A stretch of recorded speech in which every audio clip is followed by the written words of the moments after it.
Assalamualaikum.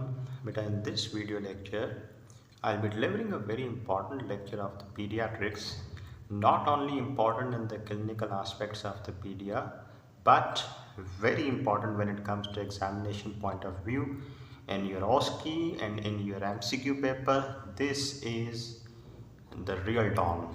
IMNCI is going to be the very important chapter.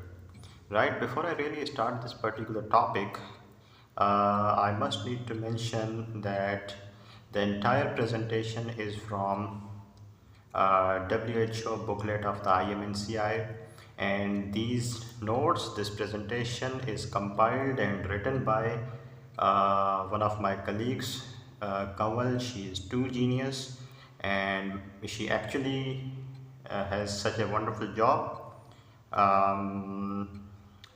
That booklet of WHO, which looks so scary, difficult to understand, so many pages top to bottom, but here is the very summarized and organized form of this particular topic, and here I am, your teacher, to deliver to you in a superb fashion. Let's start with the IMNCI. IMNCI stands for the Integrated Management of not only the neonatal but the childhood illnesses as well, right? IMNCI is busy with two age groups. One is from birth to 2 months of the age, and this is one of the categories, and this is category number 2, right? From 2 months to 5 years. And we'll be discussing about this particular category. Why? Because this particular category is asked in your exams. This is very important when you are in practices. So yeah, we'll be busy with this category, right? Okay, before I really take you to the problems of the pedia, that's what you know, the most common ones: dehydration, fever, malnutrition, anemia, ear infections, which you really see in the PDF in the booklet. Before I really take you into that process, I need to give you some basics. Then I'll be taking you to those problems, right? In the pedia practices, if a child between this particular age group comes to you, being a doctor, what you have to do, irrespective of what problem he has, if he has fever or malnutrition, anemia, ear infection, dehydration, diarrhea, will come to that particular portion, but irrespective of any specific problem, a patient is coming to you, he is a pedia group, this particular age, what you have to ask and what you have to look into the patient. You have to ask from the mother of the patient if the child is able to drink or breastfeed. Number 2 thing, does child vomit everything out? And number 3, has child had convulsions? These 3 questions. इसमें कोई rocket science नहीं है बेटा, ये तो आपको ताहयात याद रह जाएंगे. Just listen to this lecture. बच्चा दूध ले रहा है, दूध लेने के बाद उल्टी तो नहीं करता, और बच्चे को झटके तो नहीं आए थे. क्या इसमें कोई रॉकेट साइंस है? इसको याद रखना. बच्चा दूध ले रहा है, दूध लेने के बाद उल्टी तो नहीं करता, बच्चे को झटके आए तो नहीं थे पहले. This is what you have to ask from mother, right? And you have to look into the patient, the baby, if he is conscious or unconscious. If conscious, he is irritable, he is lethargic, he is restless. So you have to see if the baby is conscious or unconscious. If unconscious, that's it. If conscious, if he is good looking, fine, or having some restlessness, irritability. One more thing, currently झटके तो नहीं पड़ रहे मरीज को, ठीक है? तो वालदा से आप क्या पूछोगे बच्चे की, माँ से क्या पूछोगे? बच्चा दूध सही से ले रहा है, उल्टी तो नहीं करता, झटके तो नहीं आए. देखोगे क्या बच्चा कॉन्शियस है, अनकॉन्शियस है, और हाँ जी करंटली झटके तो नहीं आ रहे. अब let me take you over here. अगर बेटा झटके पड़ रहे हैं तो what you have to do, ठीक है? अगर बच्चा दूध नहीं ले रहा तो हाइपोग्लाइसीमिक होगा. What you have to do in that case? और हाइपोग्लाइसेमिक बच्चा जो होता है उसका सबसे बड़ा मसला रहता है कि ही बिकम्स हाइपोथर्मिक, क्योंकि ग्लूकोज नहीं लेगा तो बेटा एनर्जी नहीं होगी। Glucose is the main source of production of the heat in babies in the child age. So low blood sugar, low body temperature. तो इसको और आसान करते हैं। बच्चे को कन्वल्जन्स आ रहे हैं, ठीक है, आपने देखा, राइट। उसके अलावा बच्चा दूध नहीं ले रहा जिसकी वजह से हाइपोग्लाइसीमिक हो गया है, ठीक है, और हाइपोग्लाइसीमिया की वजह से बच्चा हाइपोथर्मिक हो गया है, right. Okay, if these general danger signs are present, if any convulsions, if low blood sugar, or if the baby is undergoing hypothermia. These are some general danger signs. Danger signs, right? You have to manage the patient with these problems at your clinic and urgently refer him to a tertiary care. Claro? A patient coming to you, a baby maybe 3 years old or 2 years old, और mother से आपने कुछ सवाल पूछे, कुछ चीज़ें आपने note की, और ये 3 चीज़ें जहन में रखनी है कि जनरल डेंजर साइंस हैं या नहीं है। बच्चे को झटके पड़ते हैं या पड़ रहे हैं करंटली, बच्चा बेहोशी में जा रहा है, बच्चे का ब्लड शुगर कम है क्योंकि दूध नहीं पी रहा, और बच्चे का जो बॉडी का टेम्परेचर है वो हो चुका है कम। इसको आपने इनमें से ज़रूर, ये भी हो सकता है कि ये तीनों चीज़ें ना मिलें, ये भी हो सकता है कि ये तीनों चीज़ें मिलें, ये भी हो सकता है कि इनमें से कोई एक चीज़ मिले। तो आपने उस चीज़ को करना है करेक्ट और अर्जेंटली बच्चे को भेज देना है किसी अस्पताल। तो अब एक काम करते हैं, पहले हम इसको ठीक करते हैं, कन्वल्जन्स को कैसे ठीक करेंगे, और उसके अलावा हम हाइपोग्लाइसीमिया को भी ठीक करेंगे, हाइपोथर्मिया को भी ठीक करेंगे। अब जो प्रॉब्लम है उसको ठीक करेंगे और फौरी तौर पे अस्पताल भेज देंगे, ठीक है जी। चलिए, now let me take you to the very next page. अगर बेटा बच्चे को झटके पड़ रहे हैं तो क्या करना है? So if there are convulsions you have to stop the convulsions, right. कैसे आप स्टॉप करोगे? डायज़ेपाम इस्तेमाल करोगे, ठीक है। Okay, diazepam will help you control the convulsions, diazepam will stop the convulsions, that's a great deal. लेकिन जिस बच्चे को झटके पड़ते हैं उसमें रेस्पिरेटरी चॉकिंग का, एस्पायरेशन का बड़ा ख़तरा होता है। तो हम मेक श्योर करते हैं कि बच्चे का एयरवे क्लीन होता है, खास करके मिर्गी के मरीज़ जो होते हैं झटके पड़ते हैं, उनमें कोशिश हमारी ये होती है कि उनका एयरवे क्लियर हो, कोई उसके अंदर ब्लॉकेज नहीं हो, क्योंकि फिर उसकी वजह से डेथ भी हो सकती है पेशेंट की। और कोशिश करें कि बच्चे के मुंह में कोई चीज़ ना हो, avoid putting things in the mouth of the baby. क्यों? क्योंकि जिस बच्चे को बेटा झटके पड़ते हैं, he can choke, anything can, because reflexes are weak. If you are suffering from the convulsions, the reflexes are very poor, and if the reflexes are poor, what's going to happen? You can, something can get into your airway and you start to choke. That's a problematic thing. So make sure airway is clean and nothing is in the mouth. ठीक है?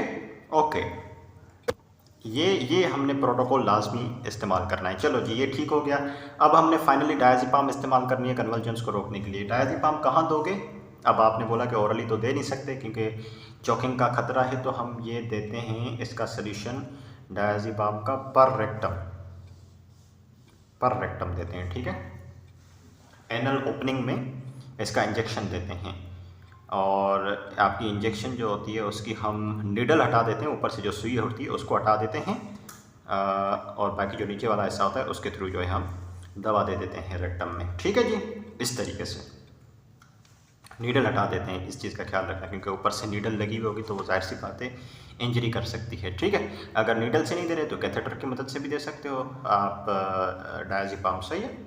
चल, diazepam का कितना dose देना है बेटा? अगर 2 माह से 6 माह का बच्चा है, वज़न ना भी याद रहेगा, यहाँ चल जाएगा। अगर 2 माह से 6 माह का बच्चा है तो 0.5 ml दोगे, ठीक है। और अगर 6 माह से 12 माह का बच्चा है तो 0.5 का डबल 1 ml, सॉरी डबल बोल रहा हूँ, बस मतलब ठीक है 0.5 बढ़ा रहे हैं, 0.5 बढ़ा रहे हैं आगे, तो ये इसको याद करने में आसानी होगी। मतलब 1 साल के अंदर 2 कैटेगरीज हैं, 2 माह से 6 माह वाले बच्चे, 6 माह से 12 माह वाले बच्चे, 0.5 ml 1 ml।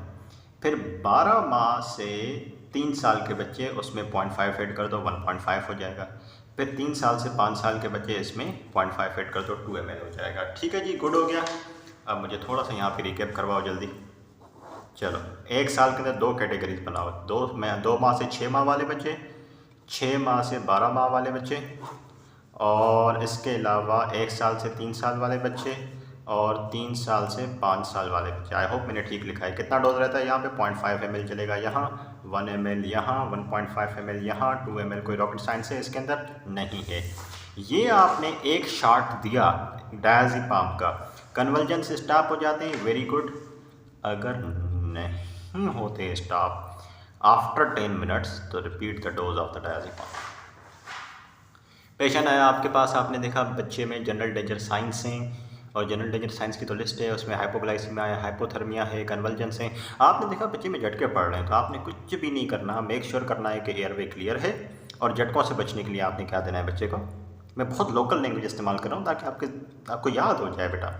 तो क्या करना है आपने? डायज़ेपाम का शॉट देना है। डायज़ेपाम नीडल के थ्रू या कैथेटर के थ्रू, सिरिंज के थ्रू या कैथेटर के थ्रू, रेक्टम में देनी है दवा आपने।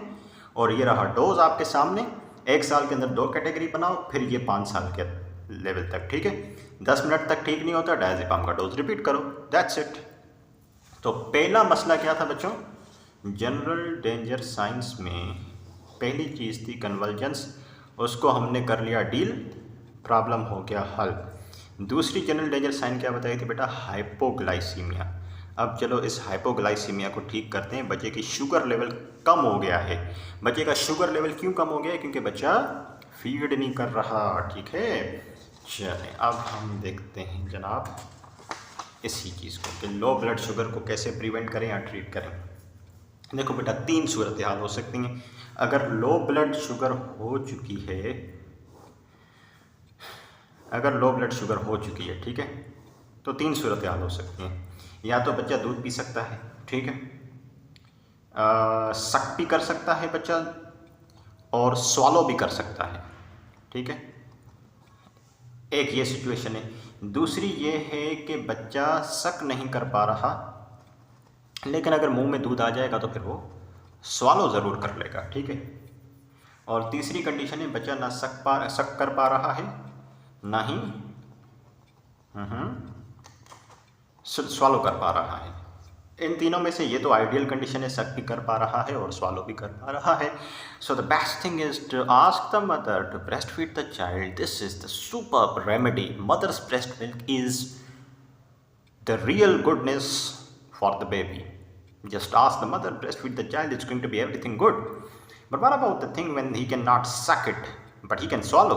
आपने क्या करना है? एक्सप्रेस्ड ब्रेस्ट मिल्क को इस्तेमाल करना है। ये आ गया एक्सप्रेस्ड ब्रेस्ट मिल्क, उसको चम्मच में लें या फिर किसी भी स्पून के साथ, या फिर क्या कहना चाहिए, कप वगैरह में, कटोरी वगैरह में, उसको बच्चे के मुंह में डाल दें, सॉल्व कर लेगा। सक करने का मसला तो यहाँ पे था, तो हमने सक वाला जो पार्ट है वो हटा दिया। तो if the child is not able to breast feed but able to swallow, expressed breast milk इस्तेमाल कर सकते हो।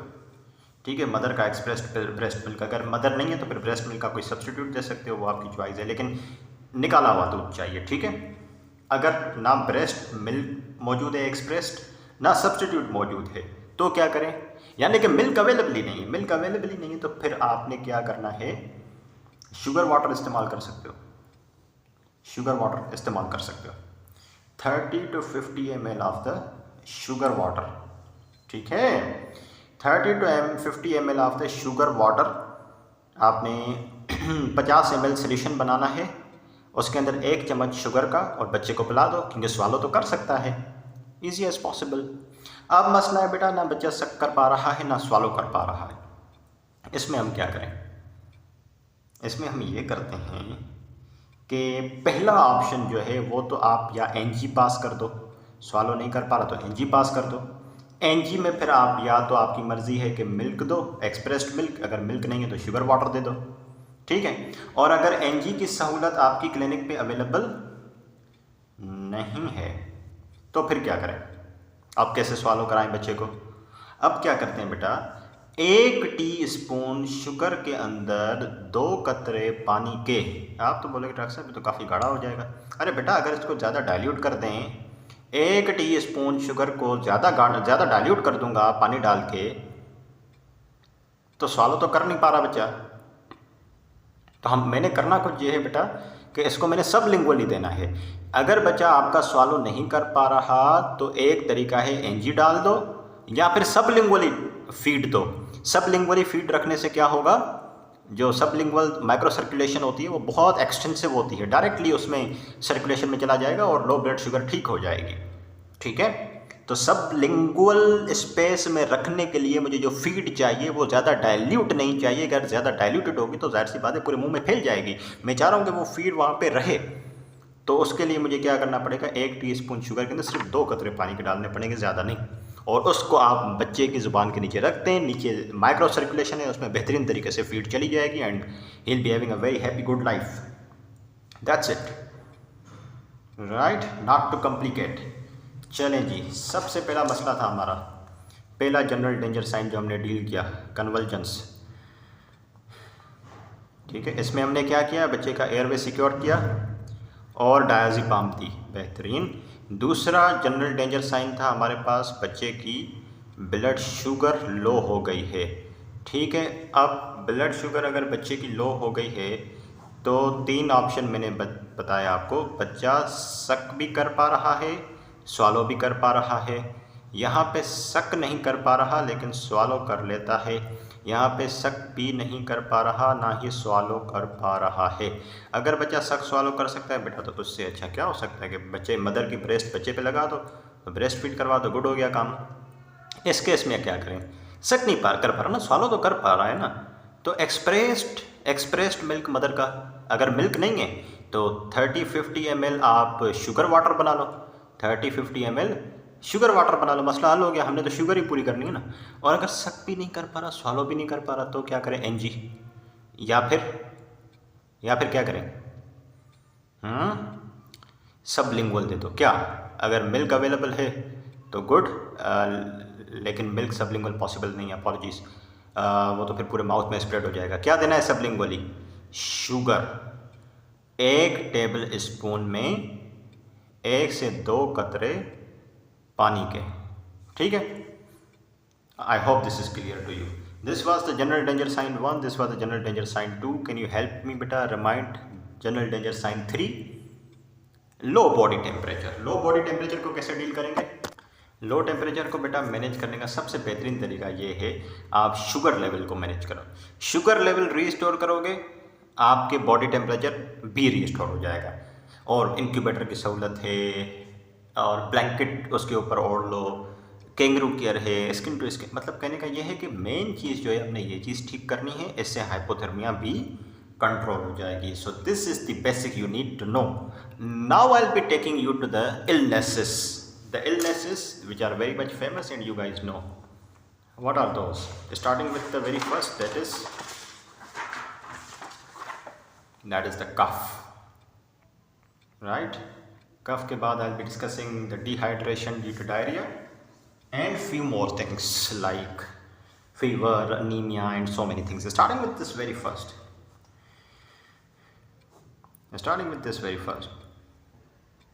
What the thing is this?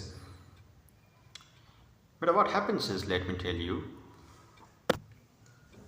अगर एक बच्चा आपके क्लिनिक पे आता है तो सबसे पहले आपने क्या काम करना है, खास करके ये पीडिया सेटिंग के बारे में बता रहा हूँ। बच्चा आपके पास क्लिनिक पे आता है, आपने क्या करना है, सबसे पहले आपने देखना है कि उसमें कोई जनरल डेंजर साइन तो नहीं है। माँ से पूछना है, बच्चा दूध पीता है, बच्चा दूध पीने के बाद फ़ौरन उल्टी तो नहीं कर रहा, बच्चे को झटके तो नहीं पड़ते, बच्चा अनकॉन्शियस तो नहीं है।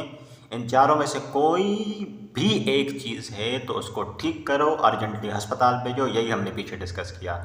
और अगर इन चारों में से कोई डेंजर साइन नहीं है तो फिर आप माँ से पूछोगे, अब बताओ क्या तकलीफ़ है बच्चे को। डॉक्टर साहब मेरे बच्चे को खांसी है। ठीक है, अब खांसी को फॉलो करोगे। ठीक है, पहले वो 4 जनरल डेंजर साइंस आपने लाजमी उनको टैकल करना है अच्छे से। अगर हैं तो मैनेज करो, नहीं है तो फिर पूछो मदर से कि आप बताओ तकलीफ़ क्या है, बुखार है, खांसी है, डिहाइड्रेशन, डायरिया है, क्या तकलीफ़ है। डॉक्टर साहब मेरे बच्चे को खांसी है या सांस लेने में तकलीफ़ है, ठीक है, ये रिलेटेड प्रॉब्लम है। सबसे पहला सवाल आप क्या करोगे, कितने टाइम से खांसी है, ताकि हम अंदाज़ा लगा सकें कि जो लंग की डिजीज़ है वो अक्यूट है या क्रॉनिक है। Ask for how long the problem is, ठीक है। And then this is what you have to see, बच्चे के ब्रीथिंग कितनी है, ब्रीथिंग रेट कितना है, रेस्पिरेटरी रेट कितना है, ठीक है। और देखना है कि चेस्ट इंड्रॉइंग तो नहीं हो रही, छाती के अंदर गड्ढा तो नहीं पड़ रहा। और उसके अलावा आपने देखना है कि स्ट्राइडर तो नहीं मिल रहा। This is a sign, a very important sound, this is a very important sound. अगर ट्रेकियल कोई प्रॉब्लम है, अपर ब्रोंकियल, ट्रेकियल, लेरिंजियल कोई ऑब्स्ट्रक्शन होगी, इश्यू होगा, इन्फ्लेमेशन होती है, तो उसमें बेटा स्ट्राइडर मिलता है, ठीक है। And very important thing, wheezing बेटा, दमे के मरीज़ को, एस्थमा के मरीज़ को भला वीजिंग पे कितने अच्छे से उसको कैच किया जा सकता है। अगर वीजिंग मिलती है तो कितना जल्दी जहन में आ जाता है कि बेटा इसको जो है वो COPD होगी, ठीक है। ये आपने पूछना है मदर से, ये आपने देखना है कि रेस्पिरेटरी रेट कितना है, चेस्ट एंड्रॉइंग तो नहीं है, और उसके अलावा कोई स्ट्राइडर तो नहीं मिल रहा, और कोई वीजिंग तो नहीं मिल रही, ठीक है। अच्छा, रेस्पिरेटरी रेट में थोड़ा सा बता दूं कि 2 माह से 1 साल का बच्चा है, एक ये कैटेगरी है, और 1 साल से 5 साल का बच्चा एक ये कैटेगरी है। इस कैटेगरी में 50 पर मिनट होता है और ये नॉर्मल होता है, और इस कैटेगरी में 40 पर मिनट होता है और ये नॉर्मल होता है। अगर इससे ज़्यादा है तो इट्स अ प्रॉब्लम, ठीक है। चलो, ये आपने बेसिक प्रोटोकॉल लाजमी देखना है। नाउ बेटा व्हाट हैपेंस इज, नाउ बेटा before the classification of the cough, before I really classify the cough, और व्हाट शुड आई से, pneumonia into the very severe illness, very severe pneumonia, or only pneumonia, or no pneumonia, before I really classify that part, let me add one very important aspect कि अगर आपके पास बच्चा clinic पे आता है जिसको खांसी है, और आप देखते हो कि जो लेकिन लुक पार्ट में करना है, बच्चे को वीजिंग है और साथ में फास्ट ब्रीथिंग है, या फिर चेस्ट इंड्रॉइंग है, दोनों में से कोई भी एक चीज़ है, तो what you have to do बेटा, एक ट्रायल देना है आपने ब्रोंकोडायलेटर का। ब्रोंकोडायलेटर आप साबा इस्तेमाल कर सकते हो, साल्बुटामोल, वेंटोलिन इस्तेमाल कर सकते हो। 2 पफ देने हैं 3 दफ़ा 15 मिनट के वक्फे से। 2 पफ देंगे आप, फिर 15 मिनट का वक्फा, ठीक है। फिर 2 पफ दोगे, ठीक है। फिर 15 मिनट का वक्फा, फिर 2 पफ दोगे, ठीक है। 3 दफ़ा देने हैं, 2 पफ 15 मिनट के वक्फे से। कोई प्रॉब्लम, क्लियर है, ठीक है। ये जो पफ देना है किस चीज़ का देना है, साल्बुटामोल का देना है, ठीक है। That's enough beta, that's what you need to know, that's it. So if a patient is coming to you, if he is having wheezing with either stridor or chest and drawing, you at least have to give the bronchodilators to control the condition, and then you can classify the baby that either he is having some severe pneumonia or only pneumonia or no pneumonia. Before you are sitting in a practice dealing with pedia and a patient comes to you with a complaint of the cough, and on the very first exposure you see the patient is having wheezing with either chest indrawing or stridor, तो बेटा पहले bronchodilator लगा के बच्चे की सूरत हाल तो ठीक करो, फिर आ जाओ, फिर इसको क्लासीफाई करो। If it is a severe pneumonia or it is only pneumonia or it is nothing, no pneumonia, so yeah, severe pneumonia. When do you say it is a severe pneumonia? अगर एक काम बच्चे के अंदर strider मिले तो, अगर एक काम बच्चे में आपको स्ट्राइडर मिलता है तो it's a severe pneumonia, plus minus any general danger sign, convulsions, hypoglycaemia, hypothermia, plus minus, right. But this is what you need to know, एक काम बच्चे के अंदर स्ट्राइडर आपको मिलना चाहिए, you can just label it, stamp it is the severe pneumonia. क्या करना है ऐसे केस में, आप पीडिया की प्रैक्टिस कर रहे हो, बच्चा आपके पास आता है, काम है, उसमें स्ट्राइडर है, फर्स्ट एक्सपोजर पे फर्स्ट डोज ऑफ एंटीबायोटिक आप उसको दोगे। दो ऑप्शन है एंटीबायोटिक के, एक ऑप्शन है आपके पास एम्पीसिलिन और एक ऑप्शन है जेंटा।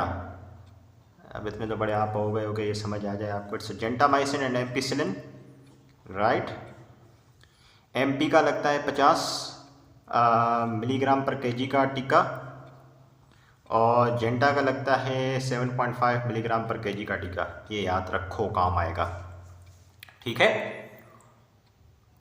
और फर्स्ट डोज एंटीबायोटिक देने के बाद अर्जेंटली आपने उसको रेफर करना है टर्शरी केयर में, ठीक है। This is it. It is said to be the severe pneumonia or very severe disease when there is a stridor in the calm patient plus minus general danger signs. What you have to do is just give the child a first dose of the antibiotic. First dose of the antibiotic that can be either ampicillin 50 milligram per kg or gentamicin 7.5 milligram per kg, and then urgently refer him to the some periphery, some tertiary care, right? That's it. Now comes, it's not a severe pneumonia, it's simply a pneumonia. यहां पे आपको strider नहीं मिलेगा। Strider severe नमूनिया की निशानी है, ठीक है।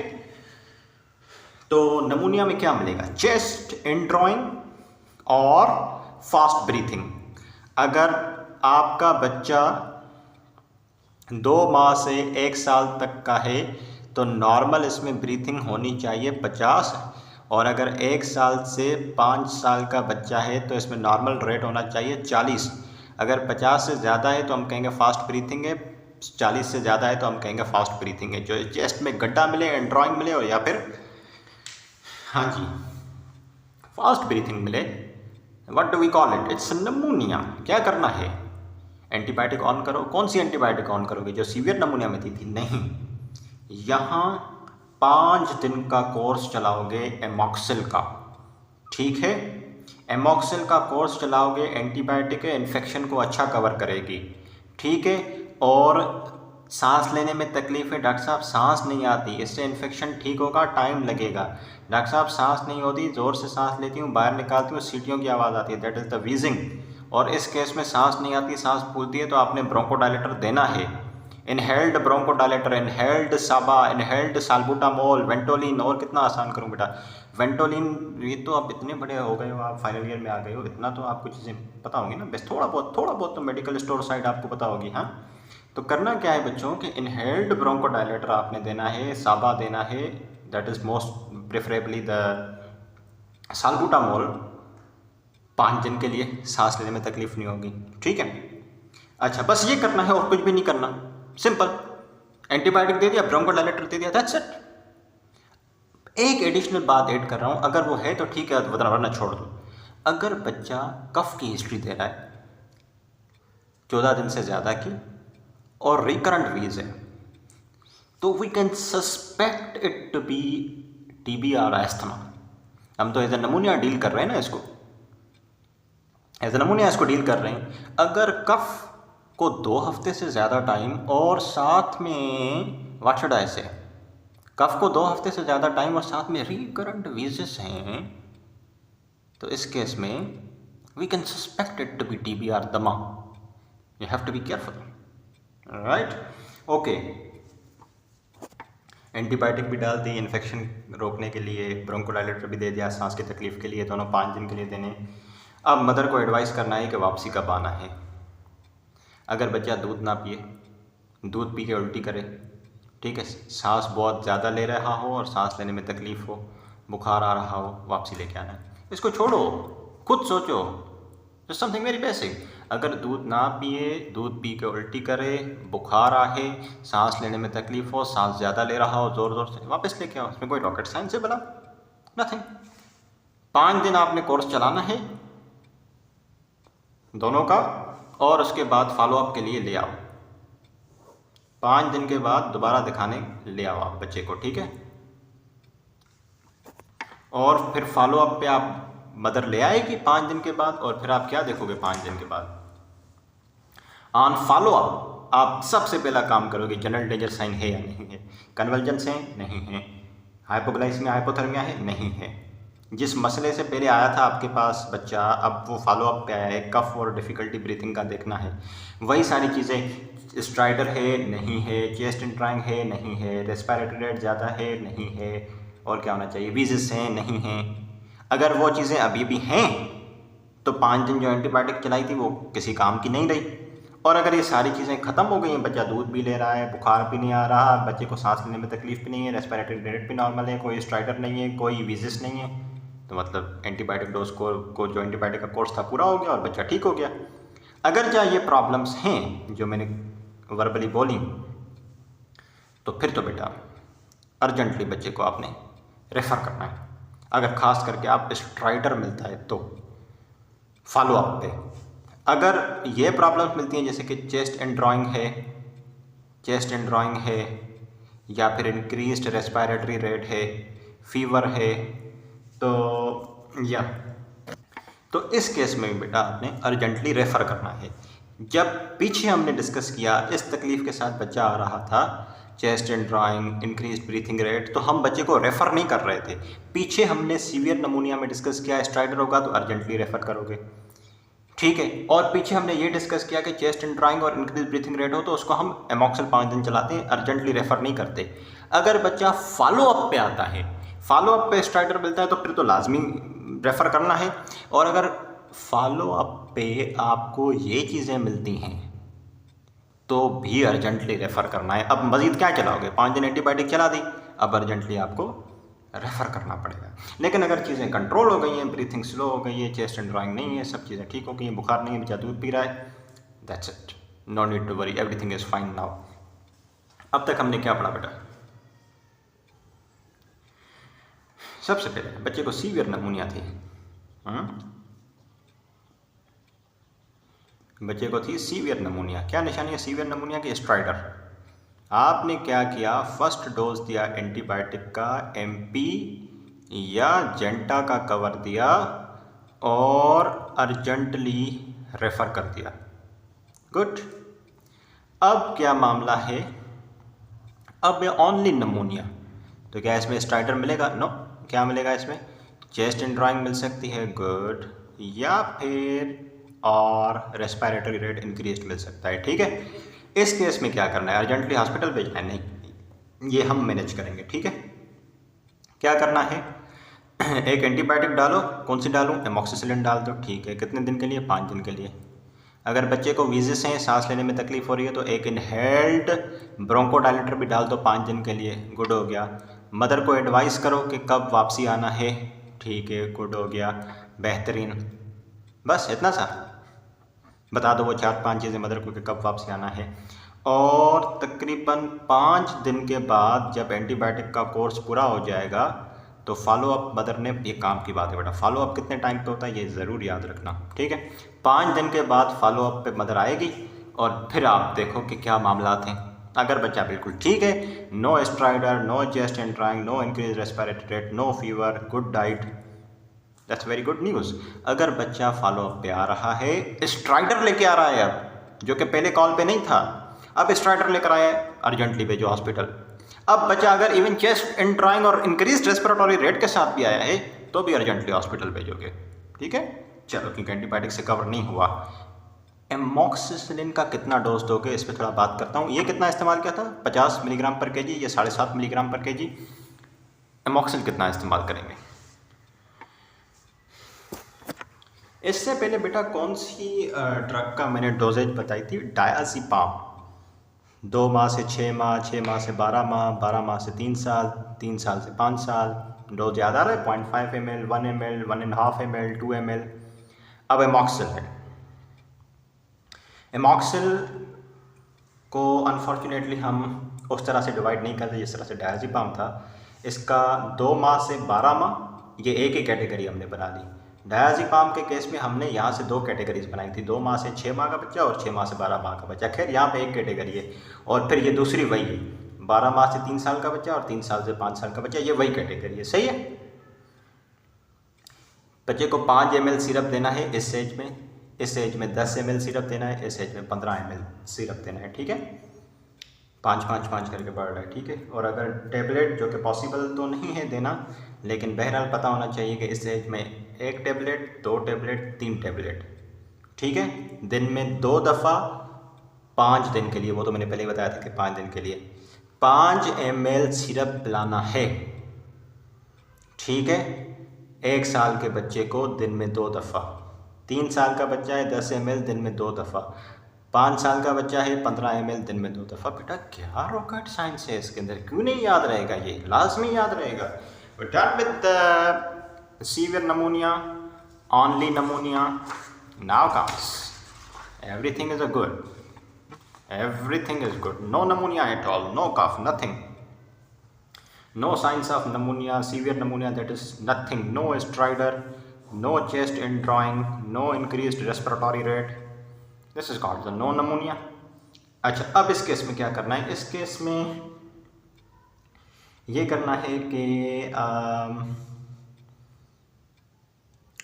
वीजिंग अगर है बच्चे को, जो कि आ रही है जा रही है, ब्रोंकोडायलेटर इस्तेमाल करने से बेहतर होती है, तो कुछ भी नहीं करना, कोई लंबी चौड़ी एंटीबायोटिक नहीं डालनी, इनहेल्ड ब्रोंकोडायलेटर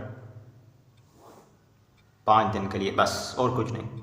और गले को सूथ करने के लिए, रिलैक्सेशन इफेक्ट देने के लिए डिपेंड करता है कि कफ कितने टाइम से है, ठीक है। लेकिन करंट प्रॉब्लम नहीं है ये, 6 माह से है, तो गले को सूथ करने का क्या तरीका है, वार्म वाटर से गले को सूथ करो, ठीक है, वार्म मिल्क के ज़रिए, गर्म पानी में शहद मिला के, गर्म पानी में लेमन मिला के, ठीक है।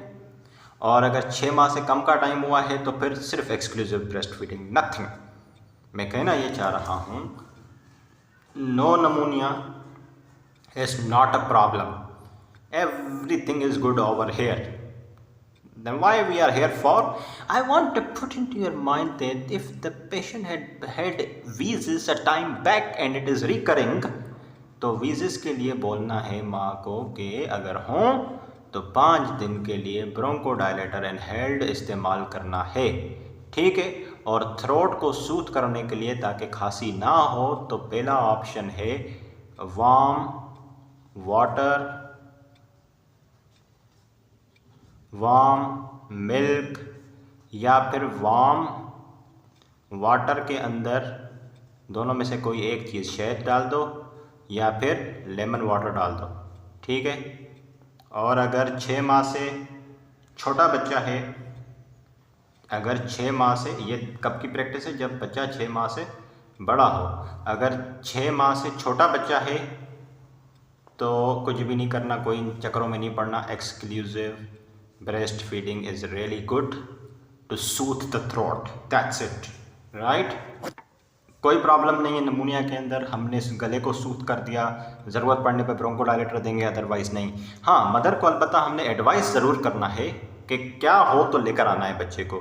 वही चीज़ें, बच्चा दूध नहीं पी रहा, पीता है तो रक्सा उल्टी कर देता है, बच्चे को बुखार होता है, बच्चे को सांस लेने में तकलीफ़ होती है, बच्चा रोता बहुत है, बच्चा जो है वो सांस बहुत ज़्यादा ले रहा है, क्या इसको अब पढ़ने की नीड है? नहीं बेटा, ये याद रख लो बस। फॉलो अप कितने दिनों के बाद होता है आपके नमूनिया का? 5 दिन में। This is all about pneumonia, hope you liked it बेटा, right? Thank you so much. I will be coming up with another ailment, that is diarrhea.